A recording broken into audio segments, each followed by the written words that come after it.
कल जब बजट भाषण सुना उसके बाद मेरा पहला एक्रोनिम निकाला मैंने, वो था RRR, रिस्पॉन्सिव, रिस्पॉन्सिबल, रिफॉर्मिस्ट और मैंने कहा रिवॉल्यूशनरी। अब इसमें एक R और हम अगर जोड़ना चाहें, रोरिंग इकोनॉमी कैसे बनेगी, विकसित भारत के लिए ये जो ग्रोथ रेट देगा वो 8% से प्लस देगा क्या? 8% देगा ये तो ज़रूर हम सब एक्सपेक्टेशन रख सकते हैं। मैं देख रही हूँ कि अगले 20 साल 25 साल के लिए भारत का फंडामेंटल्स आज ठीक है, मैक्रो इकोनॉमिक फंडामेंटल्स, इसको और मजबूत करने के लिए हम कदम उठाना चाहिए। इसमें प्रधानमंत्री जी पहले से ही हमें गाइडेंस देते रहे कि इस साल के बजट के लिए आप पूरे अच्छा सा तैयारी करो कि फंडामेंटल स्ट्रॉन्ग करने के लिए।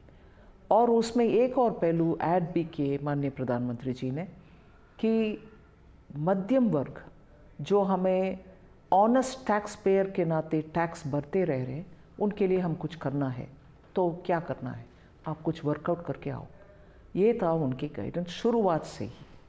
जी, तो क्या मैं ये इंटरप्रेट कर सकता हूँ कि चूंकि सरकार का फोकस बिल्कुल सबसे ज़्यादा गरीब, पिछड़े, दलित लोगों पर ज़्यादा रहा, गरीबों पर ज़्यादा रहा, रूरल एरिया पे ज़्यादा रहा, मिडिल क्लास कहीं ना कहीं नेग्लेक्ट हो गया, जो कि बिल्कुल आपका एक कोर है भारत के लिए, आबादी भले ही छोटी हो, तो उस नेग्लेक्ट को एड्रेस करने का कोशिश किया गया है। इसमें एक मैं स्पष्ट करना चाहती हूँ, पहले से ही प्रधानमंत्री मोदी जी 2021, 2020 उस समय से ही ऑनेस्ट टैक्स पेयर का रिकग्निशन के नाते फेसलेस ले आए, income tax charter, tax payers charter हमने घोषित करवाए और टैक्स पेयर्स को सर्टिफिकेट भी भेज देते कि समय पर टैक्स भरने वाले टैक्स पेयर हो या रेगुलरली टैक्स पेयर, उनका रिकग्निशन हो। ये सब करते आ रहे हैं।